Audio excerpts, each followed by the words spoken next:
splashdown. So we're under 27 minutes away from Bob and Doug being on planet Earth for the first time since May 30th.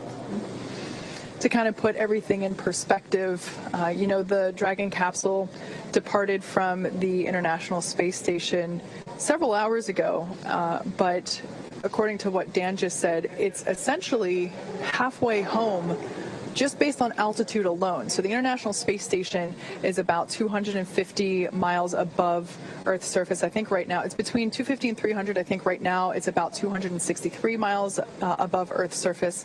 So based on that telemetry that Dan just read off, is from an altitude standpoint, Dragon is halfway home, and yet that second half is going to be covered in the next 27-ish minutes while we wait for splashdown and recovery, versus the several hours that we've been covering since yesterday. Yeah. Yeah, and we will continue to see its speed drop as it's dropping out of orbit. It's starting to hit the atmosphere. It's starting to slow from the effects of that friction, generating the heat on the heat shield and building up the plasma eventually around the spacecraft. Its speed's going to continue to drop. It's already below 17,000 miles an hour, and it'll drop to essentially a terminal velocity of about 350 miles an hour right as those drogue chutes deploy. And those are going to pop out when sensors on the Dragon spacecraft, both GPS and pressure sensors, tell the spacecraft it's at the right altitude, and then those will automatically deploy. Those drogues coming out of the top section of the spacecraft using two mortars, or pyrotechnics essentially, to deploy those to do the initial slowing and stabilizing of the Dragon capsule. Yeah, then after that, the main parachutes will pop out and further decelerate it to about 119 miles per hour. And then that will continue to decelerate. And by the time that the capsule is splashing down in the Gulf of Mexico, it's only going 15, 16 miles per hour. So significant reduction in speed there over just the course of a couple minutes. That, of course, is, you know, a pretty comfortable speed. The way that the astronauts have described it previously with other types of missions also landing down, doing land landings at about the same rate. They said it feels like you're in a minor fender bender. Yeah, you're definitely running into something. You'll feel it, but they do a lot of work with the seats and the restraints with these crew members just to make sure while it may be a fender bender, you got more than a seatbelt essentially holding you in. So they're very secure in their suits and in their seats, and they're going to stay in there even after Dragon touches down. We'll still have communication with Dragon. Once they're in the water, it'll stay powered on. Probably most importantly, the air conditioner will continue to work while they're in the capsule in the now Gulf of Mexico, and much warmer temperatures than they've seen for the last couple of months. And we'll still be able to talk to them from here in Hawthorne, and the recovery teams will be able to as well. Yeah. One of the things we might see them do, depending on sea states and everything after they touch down and the crew themselves, they'll still have a couple of demonstration tasks potentially to carry out. They have a satellite phone inside of the capsule that has its own satellite antenna integrated into Dragon, and they're able to use that independent of Dragon's communication system. So one thing we might hear them do is do a test call on that to the teams here in Hawthorne. We wouldn't be able to hear the call, but you would hear the go to do it over the Dragon to ground audio that we've been listening to this entire time. So still have a couple of demonstration steps, essentially, as, again, this is a test flight. This is the flight to really prove out Dragon systems, to bring crew members from Kennedy Space Center to the space station and return them safely to Earth. And so far, we have had a flawless ride downhill. We've completed the deorbit burn. Dragon is continuing to drop down. It's right now at about 132 miles over the Pacific Ocean. Pretty soon we're going to see its ground track cross over Central America, out over the Gulf, culminating in that splashdown in the Gulf just off the coast of Pensacola.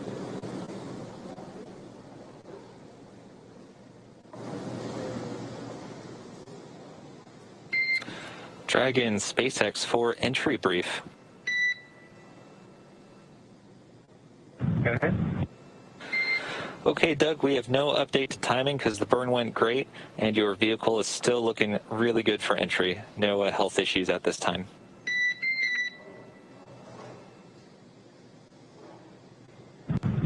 Okay, Dragon copy. Thank you. In addition, the recovery team is go, and the weather is still great. Winds are about 2 knots and waves about 1 foot. From the ship, they're reporting very calm. How copy?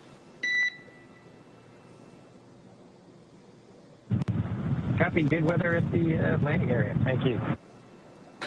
Okay, and last piece is that we do expect some additional Radicom during entry prep 2 due to vehicle attitude. So if you can get us your entry check report a little bit prior to entry prep 2, we'd appreciate it. Copy. We'll go. Okay, thanks, Doug.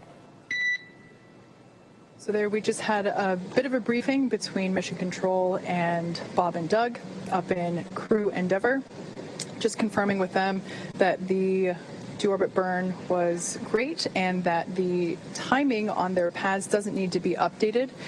We are able to upload new trajectory calculations, including times that remain live depending on how the burn goes, and at this point in time, those don't need to be updated. It is important that they do remain accurate because Bob and Doug, their primary mission right now is to continue to monitor the vehicle status and telemetry and data being presented to them on their touchscreen displays in front of them, and so during the more dynamic events, they certainly want to be aware when things like parachute deploy will be happening and when splashdown is expected. So making sure that the timeline of events, the sequencing is accurate is certainly important in order for them to stay aware and updated of upcoming events.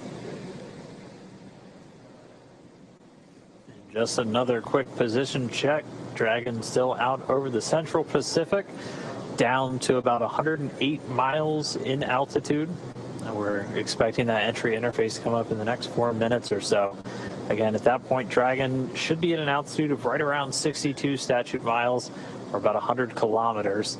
And that's when it really starts to feel the effects of the atmosphere. It starts to experience the lift and drag and other atmospheric effects it's been free from while flying in the near vacuum of low Earth orbit. So continuing to drop in altitude, still looking for an on-time splashdown. Should just be about 19 minutes from now.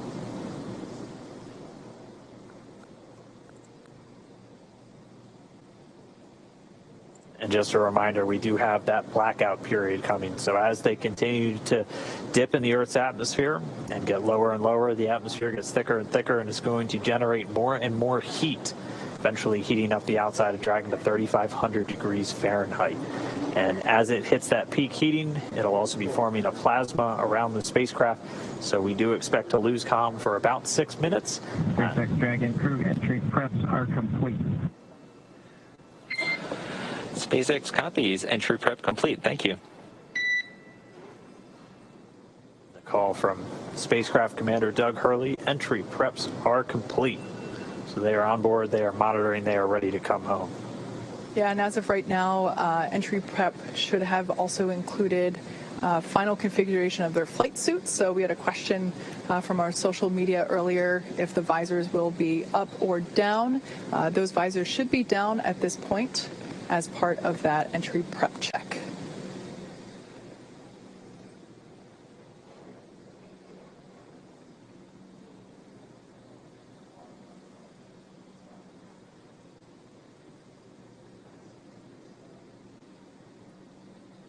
In that last briefing, we also heard that the weather is looking good.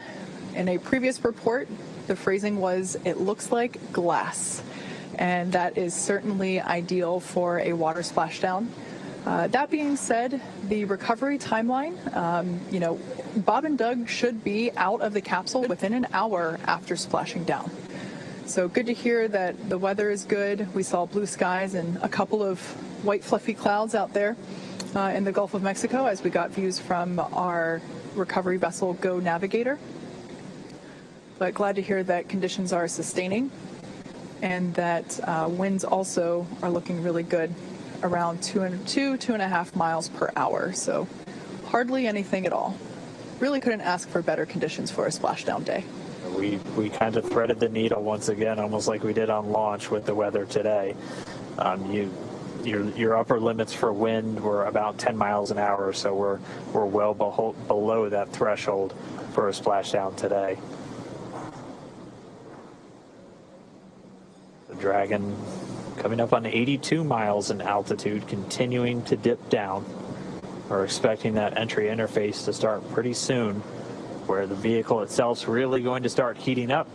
It's going to continue to use its Draco thrusters to maintain its attitude as it continues through the Earth's atmosphere, and we'll have that calm blackout coming up in just a couple of minutes as well.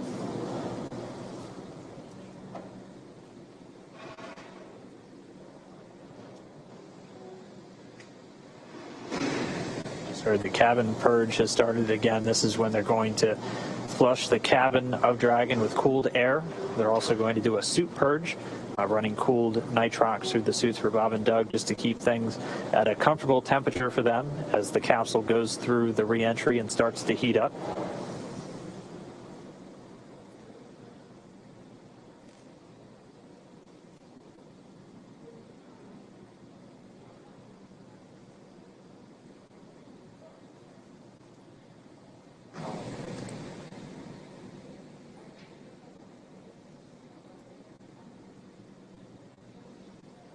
So like we said, we are anticipating a brief blackout period where we're unable to communicate with the capsule. We're expecting that to start in exactly 3 minutes. That will last for 6 minutes total, and during that time we will be unable to command the vehicle or receive telemetry. That being said, Dragon is designed to be fully autonomous, so it's driving itself anyway. So Bob and Doug will stay fastened in their seats. Like I said, that anticipated loss of signal, or as you'll hear it called LOS, is anticipated to last for just 6 minutes. During that blackout period, the capsule will encounter what's known as entry interface. This is when the capsule is now really in the Earth's atmosphere and beginning to be subject to aerodynamic forces. This is also when a lot of that friction will begin to build up and raise the external temperatures. Dragon Spacex, we show 2 minutes until predicted calm blackout. We will see you on the other side at 1842.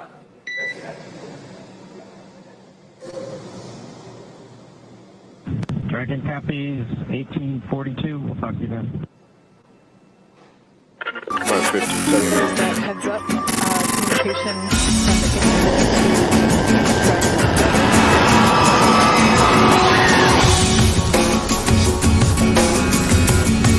like I was saying, during the blackout, the capsule is going to entry interface. GCCT net A. Net A. All systems verify ready to launch. All systems go. 3, 2, 1, and liftoff.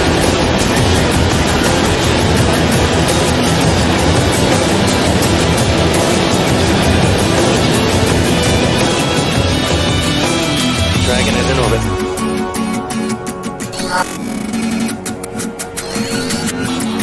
Flying up in a human-rated Dragon is not going to be an issue.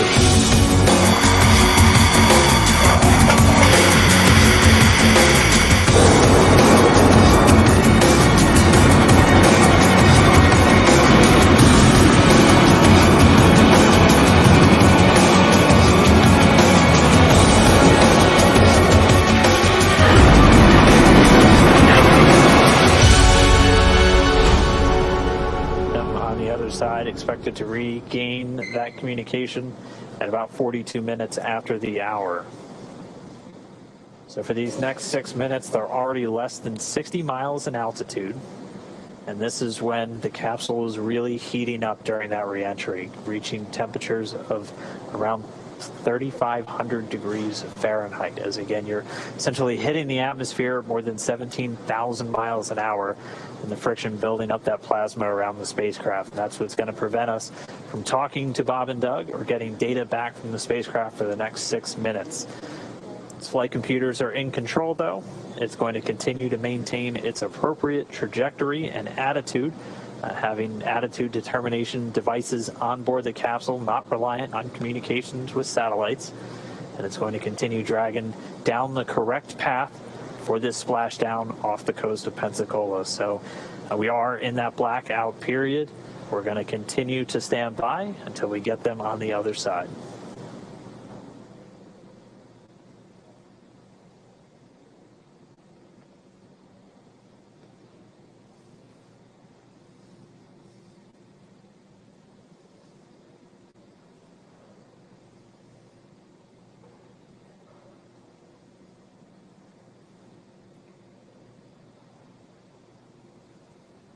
All right, and just about 2 minutes after we get acquisition of signal, AOS, back with Dragon, we're going to be looking for those parachutes, and we should hopefully be getting some views from a couple of our assets out at the landing zone, including our WB-57 high-altitude research plane, which is going to be relying on Dragon's telemetry to actually lock onto it in the sky and give us an infrared view of the capsule during the final stages of reentry. We're going to be looking for the drogue deploys at about 44 minutes after the hour. Those will be 2 drogue shoots that are going to come out when the vehicle is still moving at about 350 miles an hour. It'll be at an altitude of about 18,000 feet. They'll come out and do some initial slowing and stabilization of the spacecraft, and then less than a minute later, they'll detach, and the 4 main parachutes will deploy. You'll see them come out and look kind of closed up initially, and then they'll do what's known as reefing, opening up in really 2 different stages just to minimize the immediate loads on the parachutes themselves. Those main parachutes will come out at an altitude of about 6,500 feet, with Dragon already slowed down to 119 miles an hour, and they'll do the rest of the slowing the whole way down until we splash down in the Gulf of Mexico. We should be 10 minutes away from splashdown.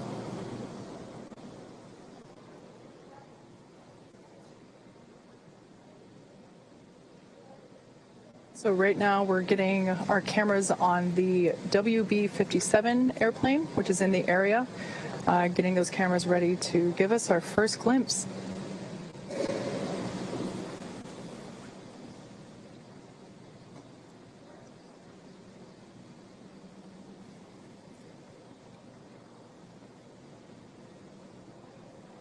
We should still have about 3 minutes left, a little less than 3 minutes, until we anticipate reacquiring our signal and our connection with Bob and Doug in the Dragon spacecraft.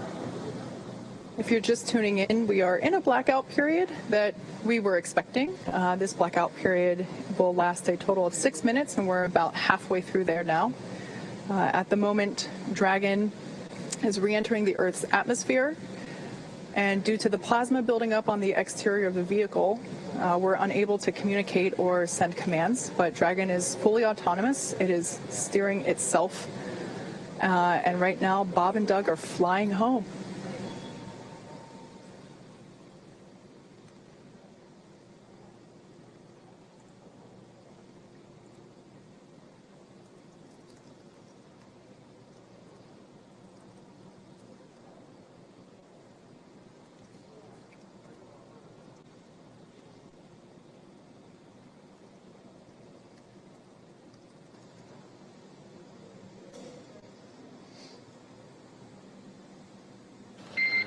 Dragon Spacex comm check.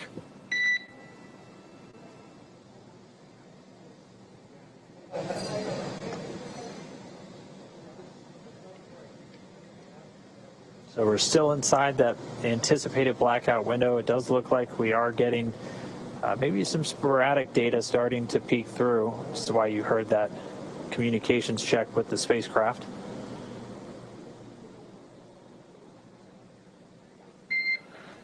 Dragon SpaceX comm check. Doug has you loud and clear. We're about 3.9 Gs. Copy. We've got you 5x5 as well, Doug. Looking good, and you can expect an automated chute deployment. Copy. It'll choose the flight. All right, really good news there. We have come out of the blackout period and we have reestablished connection with Dragon Endeavour with NASA astronauts Bob Behnken and Doug Hurley on board.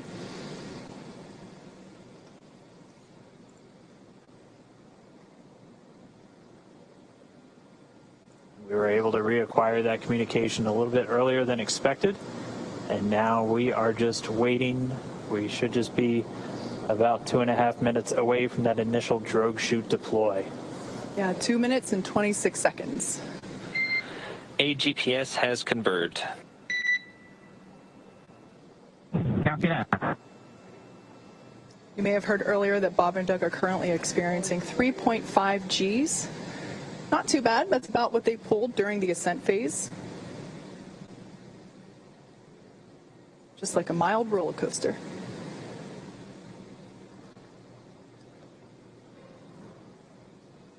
So the vehicle is now over the Gulf of Mexico. It is approaching the landing zone off the coast of Florida near Pensacola. And there we have our first shot. There it is.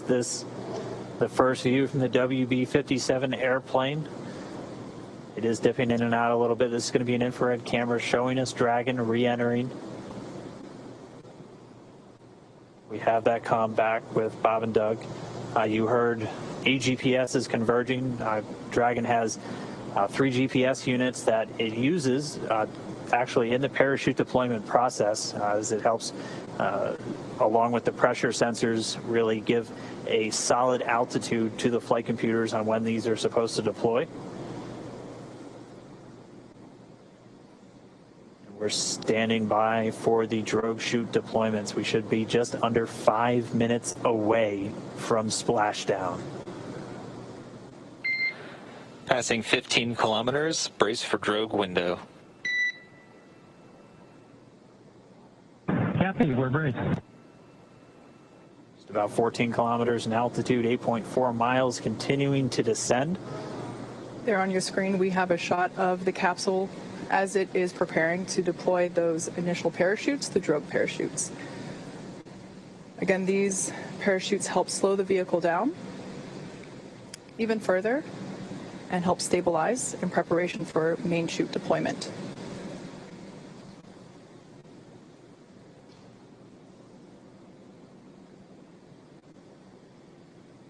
Right about now, the capsule is going about 400 miles per hour, decelerating quickly.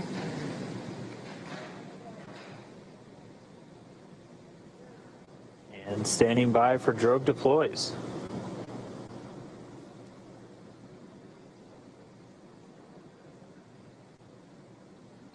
Visual, 2 drogues out. There on your screen, we have visual confirmation of those 2 drogue deployments. Copy. Do drogue. All right, so 2 of 2, the drogues now out. They're going to do their slowing and stabilizing of the Dragon spacecraft. They should be detaching in just a few moments, and then we'll see 4 parachutes, the main parachutes deployed. Dragon under drogues. Drogue descent rate nominal.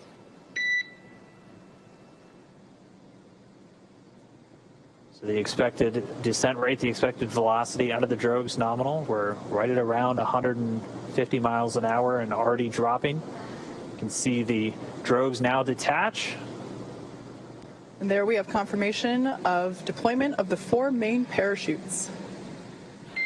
We are visual on 4 chutes out. We are visual. 4 main parachutes Copy. deployed. 4 main.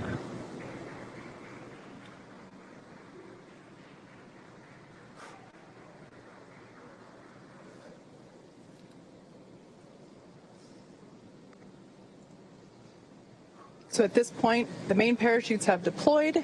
They are inflating, as you can see there on your screen, continuing to slow Dragon down significantly. We are anticipating splashdown in just under 2 minutes and 30 seconds. And we've already slowed the vehicle down to about 16 miles an hour. It's already less than 1 kilometer in altitude.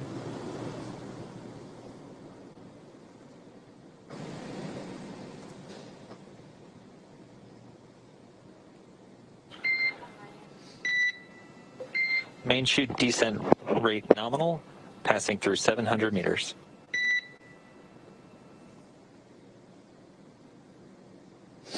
So at this point, Dragon has saved all propulsion systems on 600 board. meters.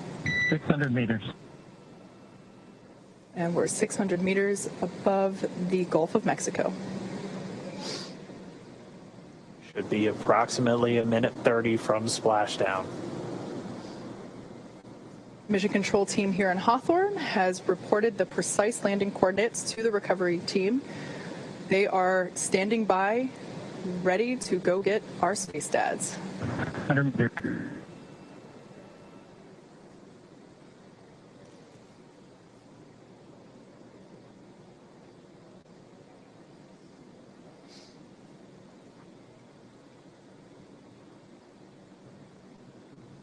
We just passed about 300 meters. 1 minute till splashdown.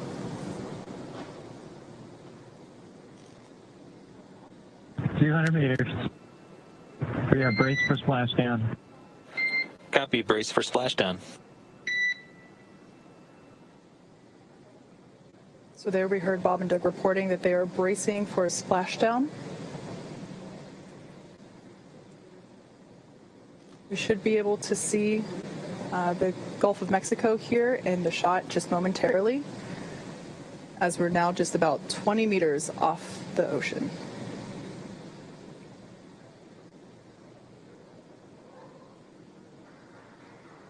Splashdown. As you can see on your screen, we have visual confirmation for splashdown. SpaceX copies and concurs. We see splashdown and mains cut. Dragon Endeavour has returned home. The NASA astronauts Bob and Doug. On behalf of the SpaceX and NASA teams, welcome back to planet Earth, and thanks for flying SpaceX.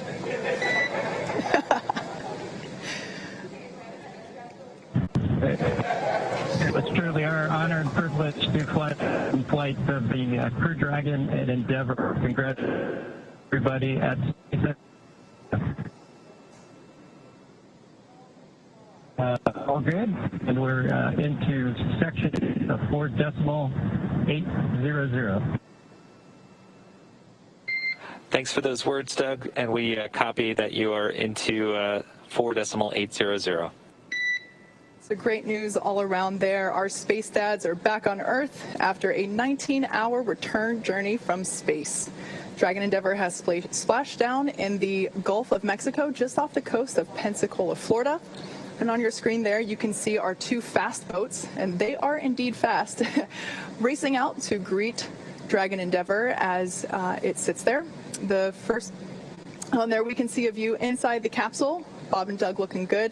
Although the communication was a little choppy, we did hear... Endeavour in 3.1, we show ourselves in stable 1.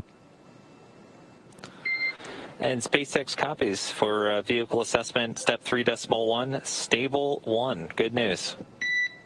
Stable 1, essentially. They're upright in the water. Stable 2, also another potential where it could be on its side or even upside down, but Dragon does have a water ballast system to keep it upright, where it's able to essentially pump seawater into bladders in the service section of the capsule. But they're upright. We already see the fast boats approaching.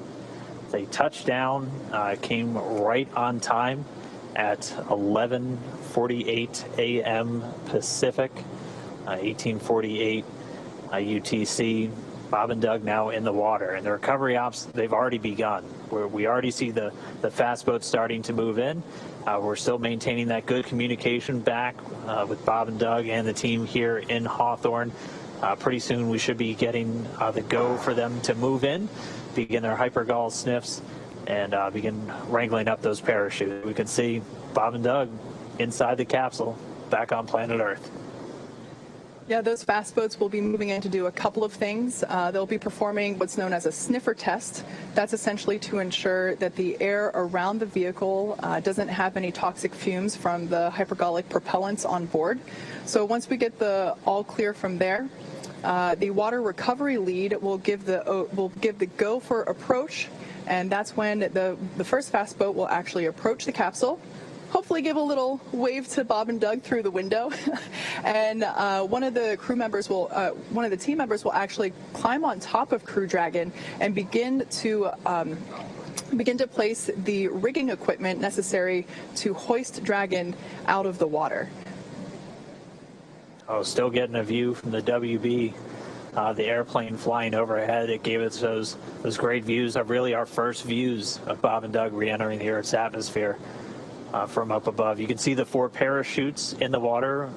We heard those were cut automatically as expected by Dragon. So for now, the crew just standing by. Again, they're going to stay in their suits, in their seats. We're waiting for all these initial checks. Dragon, SpaceX, comm check. Loud and clear, hello? Loud and clear as well. Just wanted to verify a quick comm reconfiguration. Thank you.